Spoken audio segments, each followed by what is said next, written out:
tagumpay o kabiguan, ng ligaya o lungkot.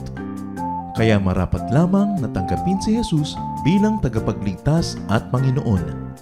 At matapos yun ay panariwain ang katapatan at paglapit sa Kanya bawat araw o day by day. Ang day by day ay naglalayong umalalay sa pang-araw-araw na pamumuhay. Narito po si Kuya Ed Lapis sa mensaheng pinamagatang How to Handle Victory.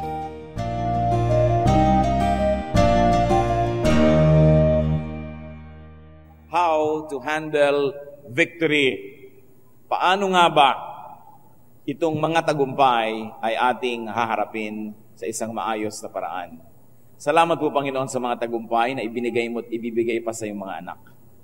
Salamat sa mga mumunti at malalaking mga tagumpay. Nawa, Panginoon, ang mga tagumpay na ibinibigay mo ay maging tunay na pagpapala at hindi maging sumpa sa aming buhay. Teach us to open our eyes and see how victory can destroy people. And learn, we should learn and teach us to learn the lessons over the years, especially when we study the lives of many people around us and when we study your word.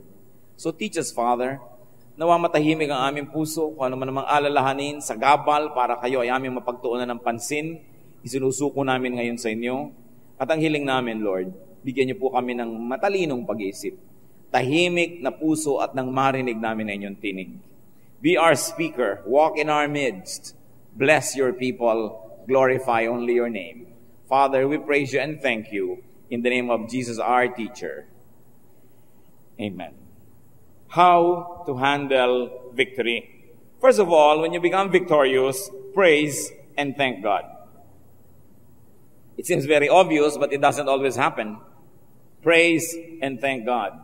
Psalm 7, verse 17, I will give thanks to the Lord, and I will sing praise to the name of the Lord Most High. Do not praise only with words, but praise with deeds. Madaling sabihin, praise the Lord, hallelujah, praise the Lord, purihin ang Diyos. Pero may higit lalong mainam na pagpupuri sa Diyos, at yun ay sa pamamagitan ng ating gawa. Mga gawa at hindi ginagawa na nagbibigay kapurihan sa Diyos. In other words, praise not in words, but in action. Kadalasan nga po, yung praise in words has cheapened what it means to praise God. Naging expression na lang ng iba, hallelujah, praise the Lord, praise God, parang wala na tuloy talab. But praise God, although it is not wrong to praise God with words, but better with deeds. Because it is God who gives victory. All good things come from God. Kaya dapat tayong nagpapasalamat. James 1:17, every good and perfect gift is from above, coming down from the Father of the heavenly lights. So dapat magpasalamat at magpuri. Isa pa pong hindi dapat nililimot pag meron tayong tagumpay, give credit where it is due. Kailangan kilalanin ang mga dapat kilalanin, papurihan at pasalamatan, ang dapat na papurihan at pasalamatan, at huwag solohin ang lahat ng mga papuri at ang lahat ng mabubuting bagay na dulot ng tagumpay. Sa Esther 2:22, but Mordecai found out about the plot and told Queen Esther, who in turn reported it to the king, giving credit to Mordecai. So this is one example of a person who gives credit. Esther was queen, and her relative found out that there was a plot against the life of the king. So she went into the king's chamber and told him about this and gave credit to her source. At alam natin ang istorya, paglipas ng panahon, yung pagbibigay ng credit na ito ni Esther kay Mordecai would save not only Mordecai's life, but also the whole nation of Israel. So mabuti nagbibigay po tayo ng pasalamat at pagkilala sa mga dapat kilalanin. Because victory is usually a team accomplishment. Victory is the product of collaboration. Seldom is victory a solo flight. Maski po ang kinikilala natin na pambansang bayani, national hero, the greatest Malay, etc., ni Jose Rizal, Hindi niya dapat nakamit ang kanyang kadakilaan kung hindi sa tulong ng kanyang pamilya at mga kaibigan. Lalong-lalo ng kanyang kuya at mga kapatid na babae na sa kanilang paghihirap sapagkat itong Mercado family, later on lang silang tinawag lahat na Rizal, but they were Mercados. Nasanay na ang mga ito sa maginhawang buhay sapagkat angat naman sila sa lipunan, subalit nang sila'y pahirapan ng mga Kastila dahil sa kabayanihan nitong si Jose Rizal, talagang dumanas sila ng sobrang hirap.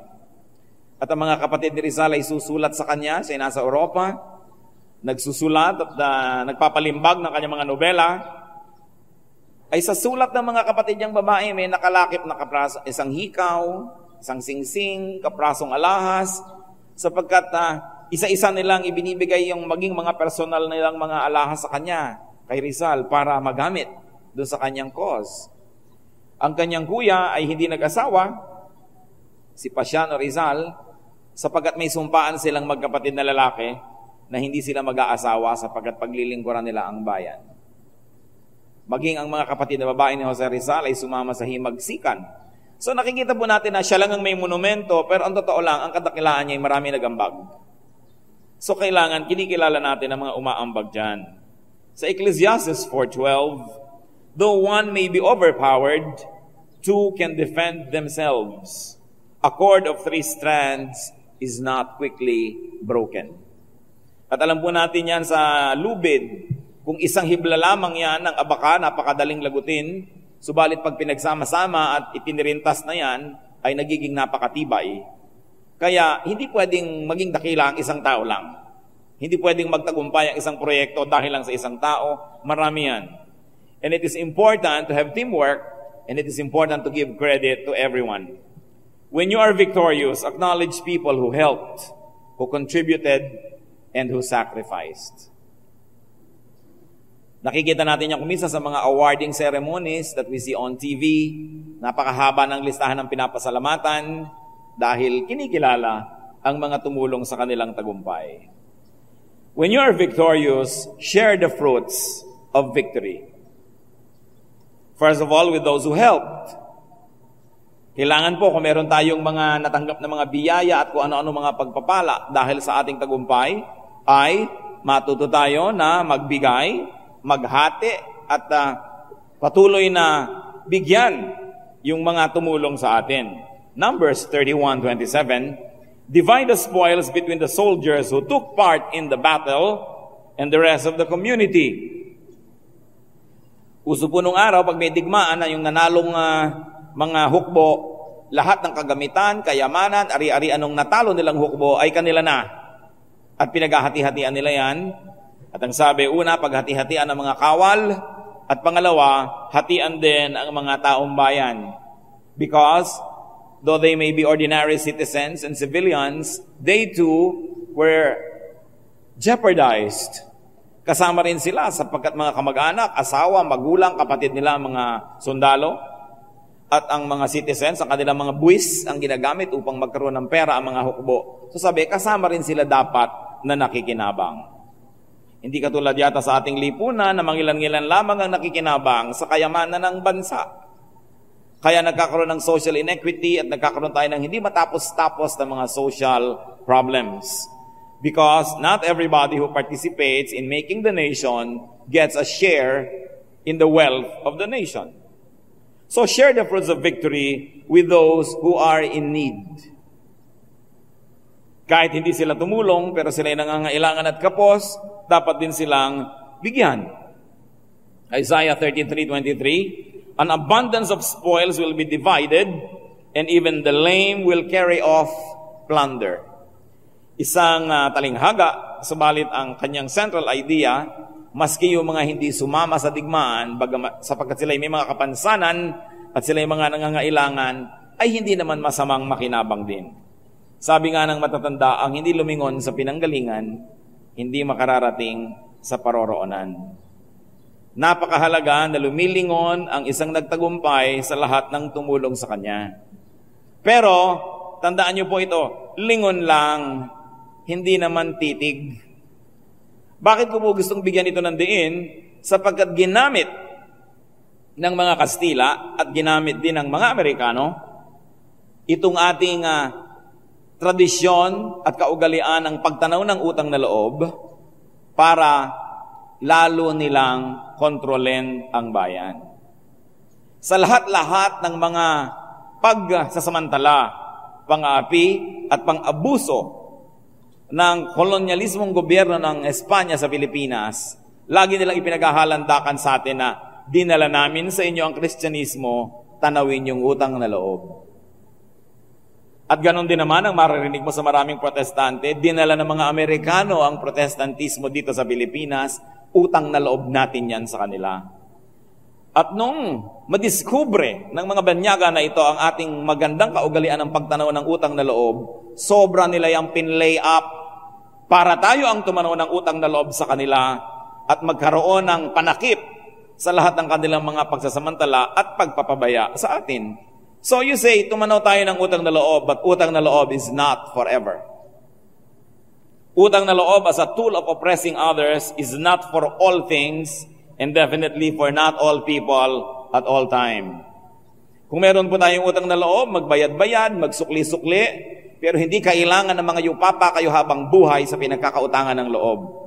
Gawin nyo ang magagawa para suklian, ibalik ang kanilang kabutihan, pero huwag niyong hayaan na ang pagtanaw ng utang na loob nyo ngayon ang gumapo sa inyo buong buhay at pumayag kayong maapi-api at kawakawawain habang buhay. At saka hindi rin dapat tinitingnan generational yung utang na loob. Kung minsan tayo nagpapaapi sobra dahil may utang na loob ang lolo natin dun sa lolo nang nang-aapi sa atin ngayon. This is the wrong use of utang na loob. Jesus sets free. And we must be free even from the debts of our forefathers. Kung kaya natin magbigay, kaya natin magsukli, magbigay ng kabutihan sa gumawa ng kabutihan sa atin, gawin natin, but not at the expense of our dignity, not at the expense of our well-being, and utang na loob is not forever. Alam niyo kung bakit ang mga mahihirap sa ating bayan ay sila ay api-apihan, dinudusta-dusta, at pumapayag-payag from generation to generation dahil sa utang na loob na yan. Utang na loob sa landlord, utang na loob kay ganito, utang na loob kay ganun. Paano ka nga hindi magkakaroon ng kutakot-takot ng utang sa loob at sa labas pati? Kung sobrang hirap mo at ang sistema ng lipunan ay walang puwang para ka makaangat, talagang lagi kang aasa sa tulong, lagi kang manghihingi, matatali ka sa utang na loob. Hindi ko po sinasabi mga kapatid na mawalan tayo ng pagtanaw at pagkilala. Ang lesson nga natin is to recognize those who help us. But don't allow this concept of utang na loob to turn you into a slave forever. Kung minsan ka lang nagkaroon ng utang na loob, ipinasok ka sa trabaho ni ganito, habang panahon ka na niyang alipin. At saka yung ipasok ka sa trabaho, kinuha ka ng employer, hindi naman kanya binibigyan ng allowance buwan-buwan na, pinagtatrabahuhan mo yon. So ang totoo, may utang na loob din siya sa'yo dahil nagtatrabaho ka at tinutulungan mo siyang yumaman. Hindi lang ko napasok ako kay Mr. Ganon, may utang na loob ako sa kanya. Utang na loob kung binibigay sa inyo libre ang pera. Pero kung pinagtatrabahuhan at pinaghihirapan, meron kang utang na loob pero konti lang. Don't allow this to delude you into becoming a slave in the way you think. At yan ang nakita ng mga foreigner. Kaya sa mga libro natin, ewan kung ako hanggang ngayon, meron dyan, Good Traits of the Filipino. Utang na loob. No? Hospitality. Kasi ine-exploit nila ating natural resources, ang ginagamit nila ang lahat ng gusto nilang gamitin sa atin. Pagdating ng mga foreigner, bukas ang ating bahay, bukas ang ating paminggalan, bukas lahat, no? Kaya sabi nila, hospitable. Tayo naman tuwang-tuwa, uy, hospitable daw tayo, dagdagan pa natin ang handa. No? Hospitality is good, but do you know that it's being used against us to exploit us? By outsiders, no? Utang na loob, ganyan-ganyan. Kaya makikita po natin, tatanaw tayo, pero sa lugar. And not at the expense of our basic freedoms, and definitely not at the expense of our dignity. Tayo naman po kasi, dumadami ang pinagkakautangan ng loob dahil ang hilig-hilig nating dumaing at magpatulong. In life, brothers and sisters, do not share only your burdens. Do not share only your sorrows, but share your victory as well, and share the so-called spoils of that victory. 99% siguro na mga kamag-anak natin, pag nakita mo yung mukha nila sa pinto mo, may kailangan. Meron ba kamag-anak na biglang lalabas yung mukha sa pinto mo na may dala sa yung pinya? Uy, ba't ka may dalang pinya? Wala lang, naisip lang kita dala ng pinya. Usually may dala rin yan dahil pag kinakain mo na yung pinya, siya nga pala, sasabihin niya. May kailangan ako sa'yo. So ano po ang mga dissenting tao, lalo ang mga Kristiyano? Alalahanin naman natin yung mga tao kung wala tayong pangangailangan. Hindi yung tuwing tatawag tayo, tuwing text tayo, tuwing susulat tayo, meron kasi tayong kailangan. Pag nakita tuloy ang mukha natin o yung pangalan natin, nakita doon sa cellphone na nagte-text tayo o tumatawag, ayaw nang sagutin. Because we share only burdens and not victories. Kaya kailangan marunong po tayo mag-balance sa buhay. Yung tatawag kayo sa isang tao na ang dala nyo lang ay good news. Kaya tuloy, pag nagre-ring yung telepono, halos ayaw mo nang sagutin, bad news. Dahil bihirang-bihira yung taong tatawag dahil may good news siya. Usually, sinosolo niya yon. Bigyan mo ng negosyo isang tao, tulungan mo. Tapos tanungin mo later, kumusta yung negosyo mo? Ayun, may konti namang kita. Kahit malaki. Kasi anak, baka humingi. Kaya dadaanan ka pa sa daing. Ganyan ang tao, magaling mag-share ng kanyang pasanin, pero mahirap mag-share ng kanyang mga victories at ang kanyang mga blessings. Kaya naman, hindi na makaahon-ahon sa hirap. Another thing to remember, brothers and sisters, when we are victorious, and by now, I hope that everybody has already imagined what kind of victory we are talking about in your personal life. Kasi kanya-kanya tayo ng mga tagumpay eh. When you are victorious, be magnanimous, especially to the loser. Be kind. Be generous. Ang pinakadalisay na kabutihan ay yung kabutihan na ibinibigay sa mga talunan ng nanalo. Ang pinakamabuting kabutihan ay yung ibinibigay sa mga mahina na hindi kayang magbayad. Ang tunay na tulong ay ibinibigay doon sa mga hindi kayang gumanti. Proverbs 25:21 to 22. If your enemy is hungry, give him food to eat. If he is thirsty, give him water to drink. In doing this, you will heap up burning coals on his head, and the Lord will reward you. Nakikita po natin dito yung kung kailan kawawa ang tao, doon mo tulungan. At yung kalaban mo, natalo na nga, doon ka magpakita ng kabutihan.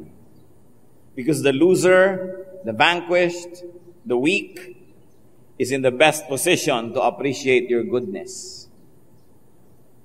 Kung naranasan nyo ng mga kapatid na magkaroon ng sakit, mawala ng pera, yung maging talong-talong-talo, walang kalaban-laban, tas may gagawa sa inyo ng kabutihan, ramdam na ramdam nyo yun. At yung ganong kadamdamin ay nararamdaman din ng Diyos. Sapagat ang puso ng Diyos ay malapit sa mga kawawa at mga kapuspalad. Pero kung kayo matagumpay, mayaman, sikat, bida, makapangyarihan at may gumagawa sa inyo ng kabutihan, na-appreciate nyo ba yon? Nag-iisip kayo, uy, may kailangan to sa akin. Nagpapadama lang ito. Kasi yung tagumpay mo mismo, magbibigay sa iyo ng paranoia that people who come to you probably need something from you. But if you are nothing and you have nothing and you are weak and people are good to you, then you know that that is goodness.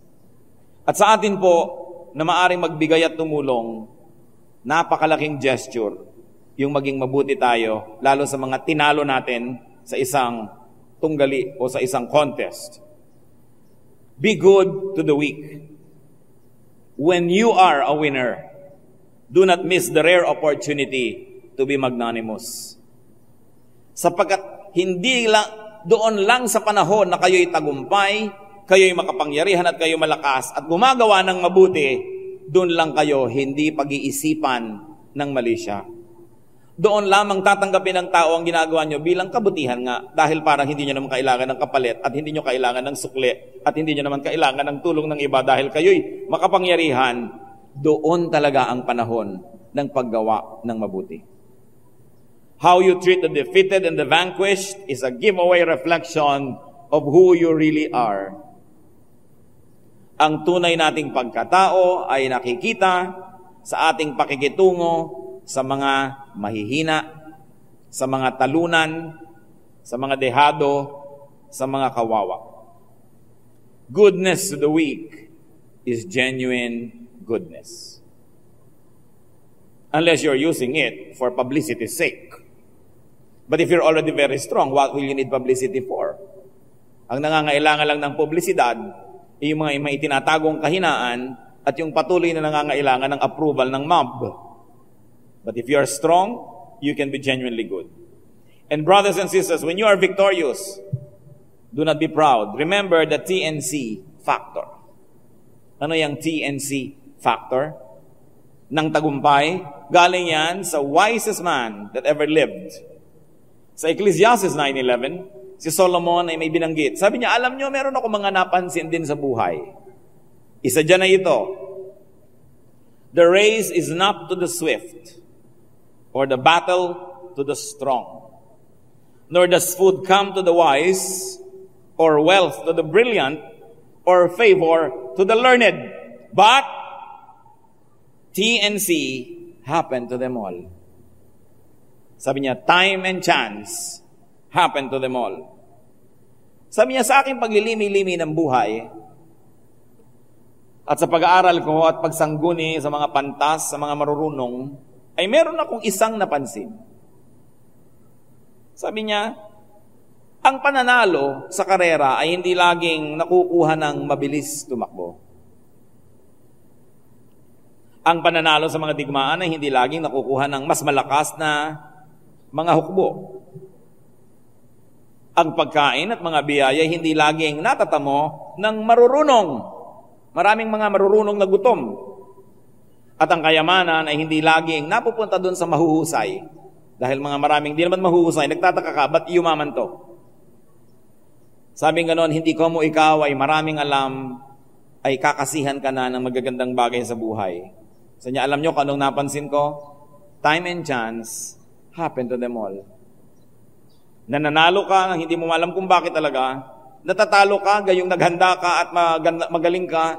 So ganyan talaga ang buhay. Kaya kung kayo nanalo sa karera, huwag nyo sabihin, kasi malakas ako mabilis ako. Magiging mayabang ka. Kasi kahit ang bilis-bilis mo, minsan ka lang natapilok, naiiwan ka na. Ang galing-galing mong swimmer, bigla ka nalang pinulikat, lumubog ka na doon sa ilalim. Kahit ang runong-runong mo, hindi ibig sabihin, magkakapera ka. Kaya pag nagkakaroon tayo ng ganung mga blessing, alalahanin yung sabi ni Solomon, time and chance. Mabuti na lang, kinasihan ako ng mabuting biyaya. Nagtataka ako kung bakit ang mga Kristiyano allergic sa word na swerte. Sa totoo lang, swerte ang binabanggit dito ng Ecclesiastes 9:11. Kung gagamitin natin sa contemporary language to, sabi ni Solomon, alam mo nyo, yung pananalo sa giyera, yung pagkakaroon ng pera, yung pagiging matagumpay, swerte-swerte lang. Ngayon, kung ayaw nyo ng word na yon, giyerahin nyo si Solomon, ha, wag ako. Dahil talagang yan, ang laman ng sinasabi niya. Sabi niya, hindi ka nakaka-assure na pag ginawa mo yung A, ang ending niyan magiging B. If B, then Q, no. Sabi niya, may X factor na hindi natin alam. Nagkakatugma-tugma. Kaya hindi ka dapat nagiging mayabang pag nanalo ka. Dahil natama lang sa'yo yung sikat ng araw nung panahon na yon. Had you gone to that place in another minute, ibang-iba na. Have you gone to that place in another time, ibang-iba na mangyayari sa iyong buhay. So nakikita po natin na ang tao ay para rin siya kumisang inaanod lamang ng mga lakas na hindi niya nauunawaan. Kaya kung meron pong mga nabibigo, huwag nating sisihin. Sasabihin, siguro makasalanan ka. Siguro may mali kang ginagawa. Siguro evil ka. Kasi hindi ko mo marunong siya ang magkakapera. At huwag naman tayo maging mayabang na kaya tayo nakarating dito dahil nagsikap tayo. Yung mga iba, madidinig mo, anak, kung masenso tayo dahil nagsikap tayo, and it is their excuse not to be good to those who need their help.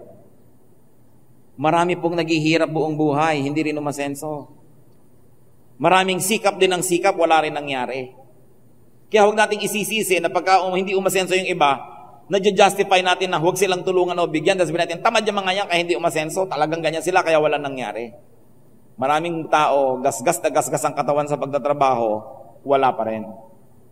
Kaya kung dumarating po mga kapatid yung panahon na dumarating sa atin yung mabubuting mga bagay, ang una talaga dapat magpasalamat sa Diyos. Don't think you deserve it. But thank God. Salamat. Kahit sa mga hiram na sandali ng ligaya, salamat. Kasi maraming sandali na hindi maligaya. Sa mga hiram na sandali ng kalusugan, magpasalamat. Dahil sasabihin ng iba, huy, tumigil ka ng paninigarilyo nang humaba ang buhay mo. Tapos sabihin isa, may kilala nga ako, hindi na ninigarilyo, nasa gasaan ng tren eh. Namatay ang aga pa. Kasi ang lola ko, hanggang gabinti ang tabako sa Narvacan, Ilocos. Buhay pa hanggang ngayon. Ano nga ba naman ang sasabihin mo na rason? Dahil sinasabi sa mga doktor, buhay mo ka na ninigarilyo kayo, mga Ilocano, hanggang gabinti yung mga tabako. Nakita nyo para ng driftwood ang mga kutis, buhay pa. Dahil 120 years old na, buhay pa. So ano nga ba ang buhay? Isa lamang ang tinutukoy dito mga kapatid. Let's just do what we know is best to be done. Let's keep on doing good.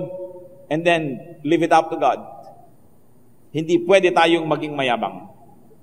Hindi ko mo, bumili ka ng insurance, insured ka na. Ilang mga pre-need at mga educational insurance na ang nag-1, 2, 3. At kung hindi sinadyang nag-1, 2, 3, nabigo. Hindi ko mo meron ka niyan, secure ka na. Hindi ko mo may savings ka, secure ka. Hindi ko mo may bakod ka, hindi ka mapapasok ng iba. Time and chance happens to all. Kaya napakalaki nung dapat tayo nakaasa sa Diyos. Bagamat practically, we do what can be done to maximize the possibilities of safety, of goodness, and even of fruitfulness. So remember the TNC factor. At mas gusto ko pong inaalala natin ito sa paghuhusga natin sa iba. Huwag niyong isipin na kung mo siya'y bigo, kung mo siya'y kawawa, kung mo siya'y maralita, kasi pabaya siya. Kasi deserve niya, hindi. Maraming bagay ang hindi natin nauunawaan. Again, in victory, be and remain humble. Kamag-anak talaga yan, ang sinasabi natin kanina. Sa mga nananalo sa mga contest, alam ninyo na isang ganggabuhok lang na pagkakaiba ng pagkakataon, hindi na kayo dapat nanalo.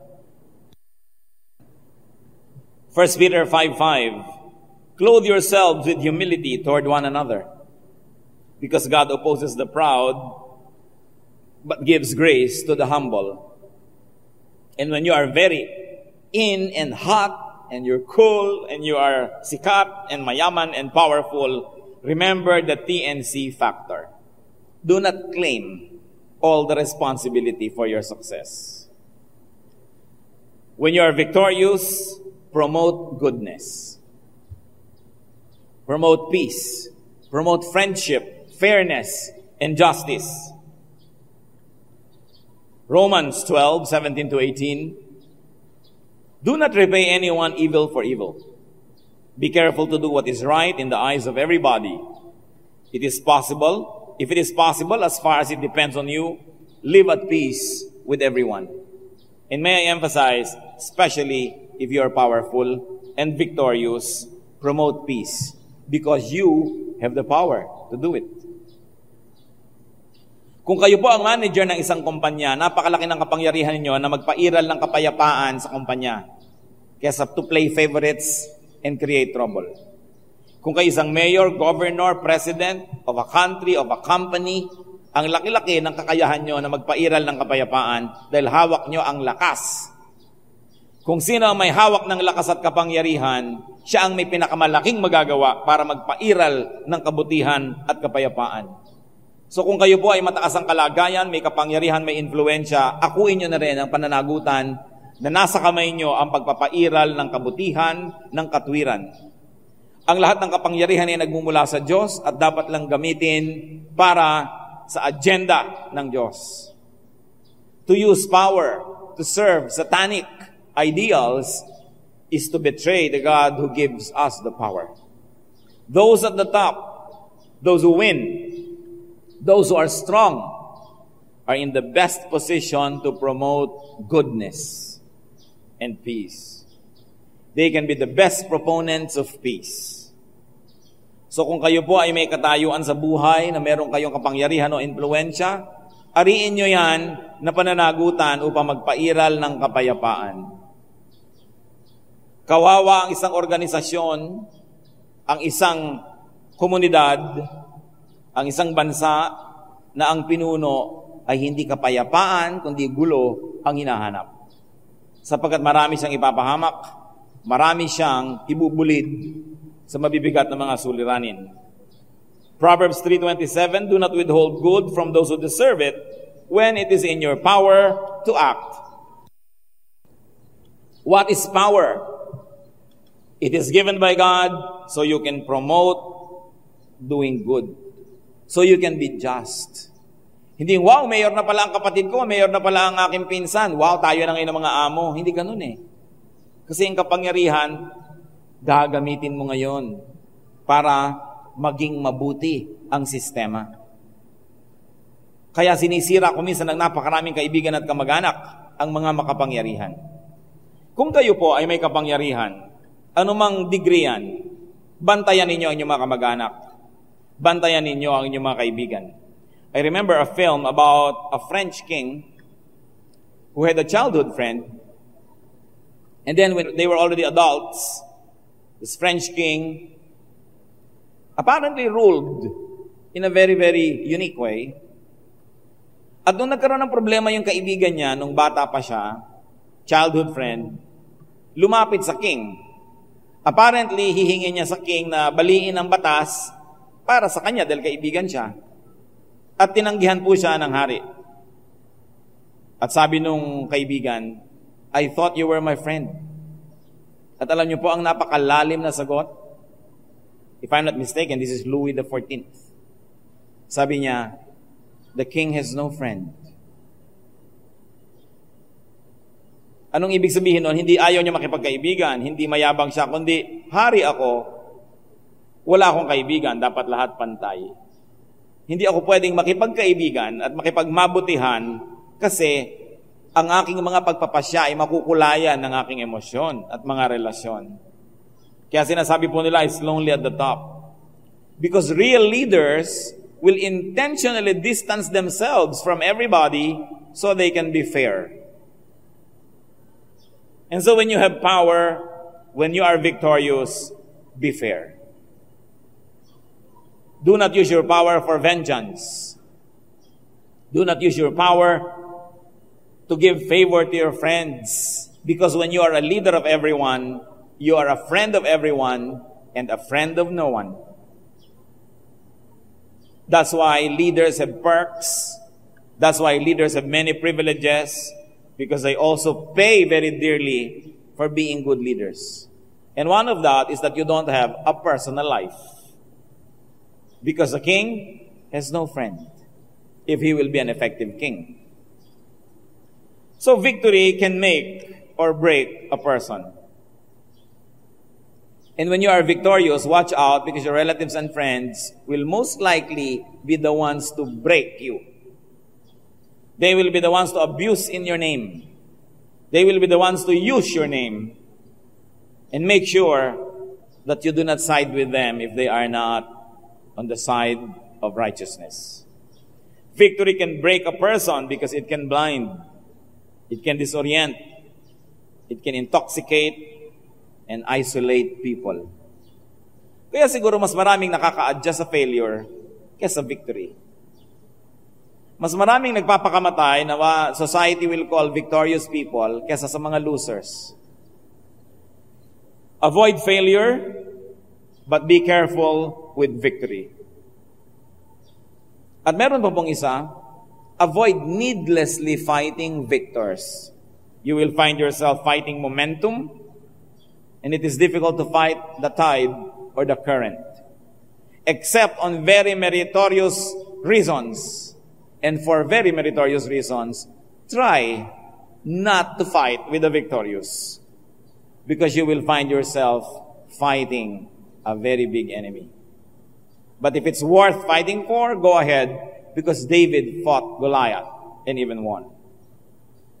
Pero ang mahalaga po mga kapatid, sa maliliit at malalaki nating tagumpay, tagumpay sa negosyo, tagumpay sa eskwelahan, tagumpay sa trabaho, tagumpay sa ating mga pangarap, huwag kakalimutan ng Diyos sapagkat siya lang ang makapagbigay sa atin ng balanse.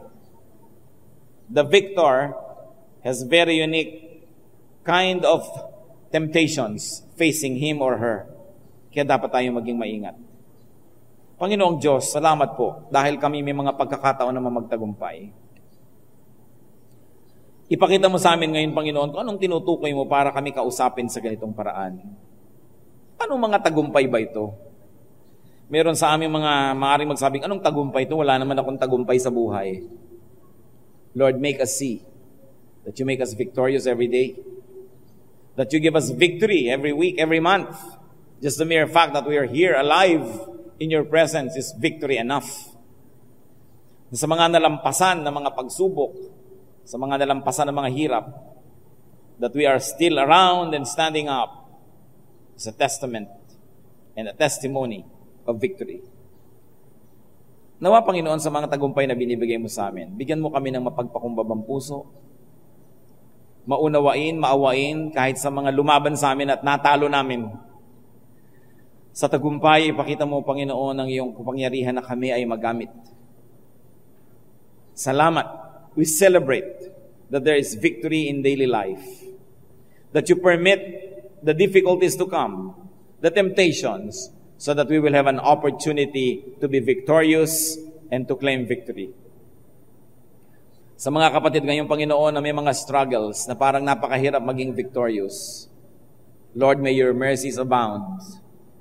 May your grace be even made more powerful. Sa mga kapatid namin ngayon na may mga pakikibaka, pakikihamok sa buhay, at kumisay pinanghihinaan ng loob na parang hindi na makakalasap ng tagumpay, lakasan mo pa ang iyong presensya, Panginoon.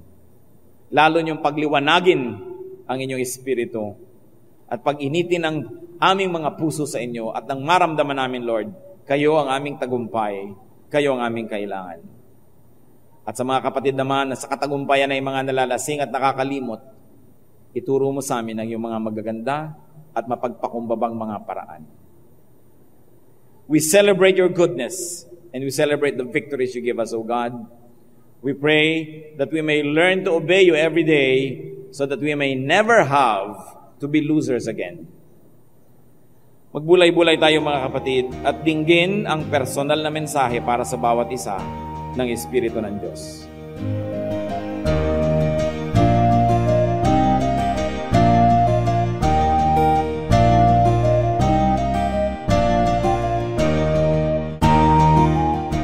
Ang katatapos pong mensahe ni Kuya Ed Lapis ay pinamagatang How to Handle Victory.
Ligayang nadarama, isigaw sa lahat ng bansa, Hallelujah!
Napakasarap pong pag-usapan at itampok ang mga hiyas ng ating bayan, at ngayon po ang ating itatampok na hiyas ay isang kasabihan.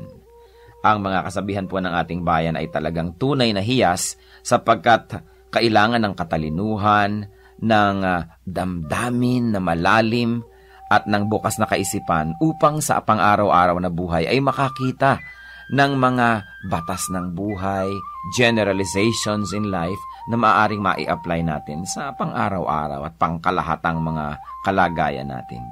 Ang atin pong mga magulang, ang ating mga ninuno ay nakapag-ipon ng mayamang koleksyon ng mga kasabihan. Kasabihan na nagmula sa pang-araw-araw at tunay na mga karanasan. Mga karanasan na nilinis, sinubok, at dinalisay ng panahon. At ang atin po ngayong hiyas na itatampok ay ang kasabihan na kahoy na babad sa tubig, sa apoy huwag ilapit. Pag nadarang at nag-init, sa pilitang magdirikit. Yan po ay galing sa koleksyon ni Thelma Quintanar at mga kasama sa UP Cultural Dictionary for Filipinos. At kahit naman hindi natin tumabasa doon, ito'y nadidinig natin sa matatanda. Ang maganda nga lamang po ay patuloy natin itong marinig at bigkasin at iparinig sa mga bata, sa mga darating pang henerasyon. Pag ang atin pong mga kasabihan ay hindi na natin naipasa sa darating na saling lahi, yan po'y mamamatay na lamang. Mawawala na ng paggamit na pang-araw-araw, at kapag nawala yon, lugi po tayo. Napakalaking bahagi ng karunungan ng ating collective experience as a nation ang mawawala kapag ating tanalikuran at hindi ginamit ang mga kasabihan. Alam niyo naman po, maraming mga kabataan pag nakakarinig niyan, nakokornihan, but it only shows us kung gaano kagrabe ang miseducation at brain damage na nangyayari sa ating bayan. Dahil ang lahat ng mga tama at magaganda at mga dakila ay nakokornihan ang mga young people. At ang kanilang dinadakila ay mga artista, mga singers na wala namang maiturong mabuti. Ang atin pong kasabihan, kahoy na babad sa tubig, sa apoy huwag ilapit. Pag nadarang at nag-init, sa pilitang magdirikit. Ano po ang mga maari nating mahalaw na mga katuruan dyan? Una, walang taong hindi pwedeng matukso. Hindi mo pwedeng sabing, yung taong yan matibay, pwedeng iharap talaga yan sa tukso. O yan, naku, laki sa Sunday school. O laki yan sa Biblia, laki yan sa simbahan. Matibay yan. Maging ang pinakamatuwid na tao ay susuko at matatalo ng tukso kung ito ay laging haharap sa tukso at bababad sa tukso. Napakaganda po nung metaphor na ginamit. Babad nga naman sa tubig ang kahoy at basang-basa. Pero kung lagi niyong ilalapit sa apoy at tatagalan niyo ng paglapit doon, yan ay matutuyo, madadarang at magdirikit, mag-aapoy din yan. Kaya huwag po tayong pakasisiguro. Sabi rin nga sa Bible, ang tao daw na kung kailan sa palagay niya ay napakatibay niya, napakagaling niya, kung kailan sa palagay daw niya ang tao ay hindi matutumba, ay doon mag-ingat sapagkat malapit siya sa pagtumba. Napakahusay po ng pag-observe ng ating mga ninuno sa tunay na buhay at sa kalakaran ng buhay upang masabi na kahoy na babad sa tubig, sa apoy huwag ilapit. Pag nadarang at nag-init, sa pilitang magdirikit. Huwag po natin na i-overestimate ang kakayahan ng kapwa natin na manindigan laban sa tukso. Kaya iiwas po natin ang ating sarili, ang ating mga mahal sa buhay, sa mga sitwasyon na maaari silang matukso. Maski gaano kalaki ang pagtitiwala natin sa kanila at sa kanilang nakaraan, maski gaano pa kalaki ang ating pananampalataya na sila'y magiging matibay, makabubuting iiwas sila o ang ating mga sarili sa tukso. Hiyas ng ating bayan, kasabihang, kahoy na babad sa tubig, sa apoy huwag ilapit. Pag nadarang at nag-init, sa pilitang magdirikit.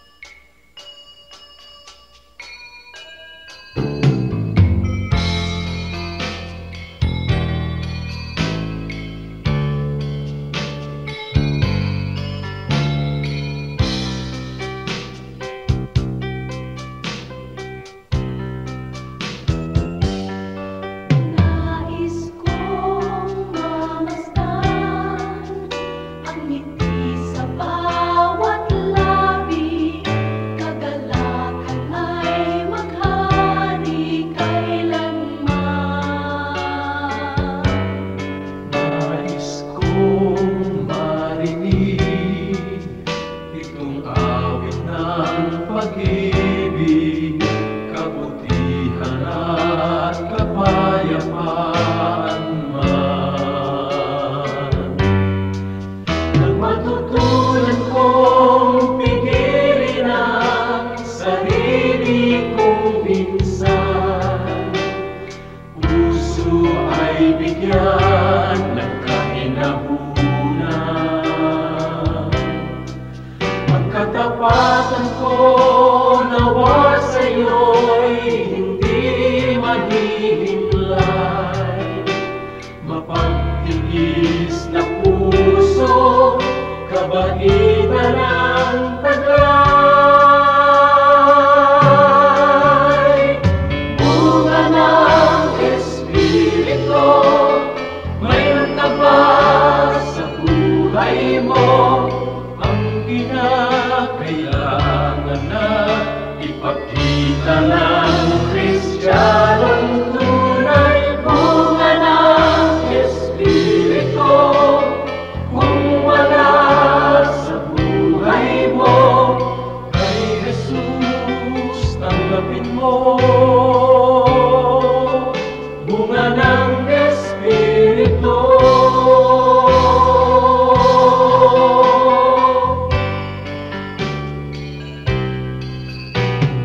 Kay Jesus tanggapin mo. Bunga ng Espiritu.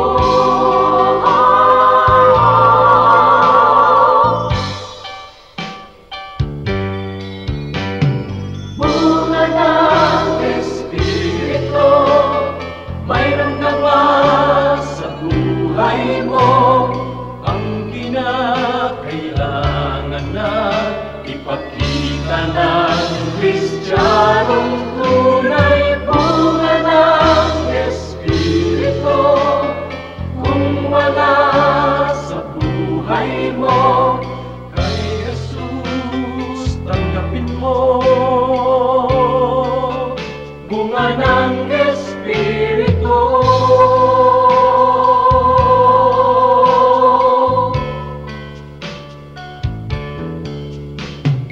Kay Jesus tanggapin mo.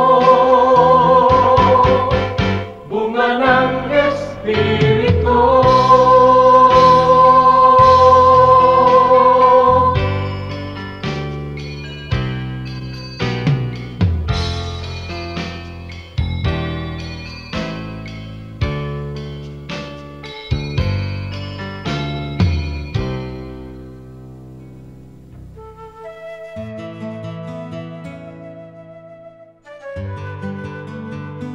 Bakit tayo tumatawad kapag may binibili?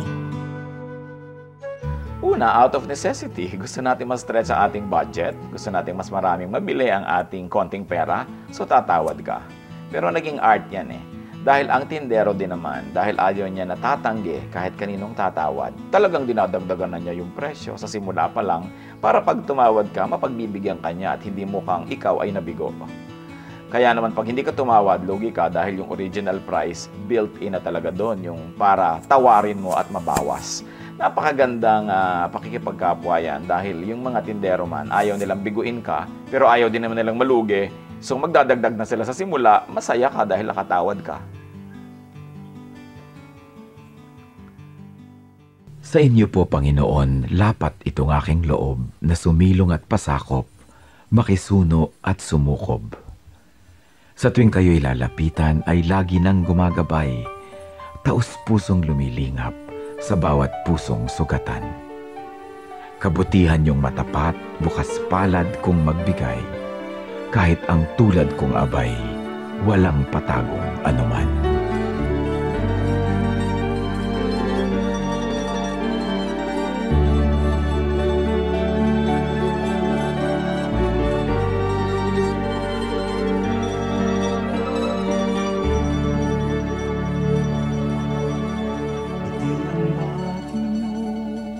pagsikat ng araw, maging sa karilagan ng takip siling, at sa kandili nyo ako'y hindi maliligaw. Datnan man ang unos sa lalim ng dilim. Kung sisikapin kong bilangin ang mga bituin, isa-isahin ko man bato sa buhangin. Walang makahihigit sa lawak ng iyong pagtingin, sa kalinga niyo'y pagmamahal sa akin. Hallelujah, Hallelujah, Hallelujah, Hallelujah,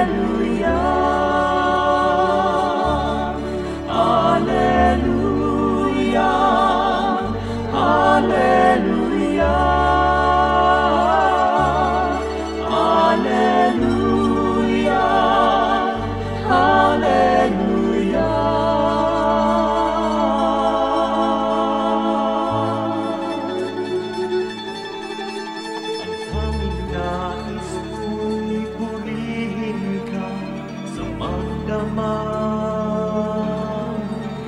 makasama ka maging sa aking hatid. Ako'y nagagalak sa kaligtasan niyo't habang pagkat paglapit ko, ngiti ang iyong bati. Hallelujah, Hallelujah, Hallelujah, Hallelujah, Hallelujah, Hallelujah.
Oras na po para pansamantalang magpaalam ang programang Day by Day. Tayo po'y magsama-sama tuwing ika-6 hanggang ika-7 ng umaga, araw-araw. Magandang umaga po at mabuhay ang Panginoong Hesus!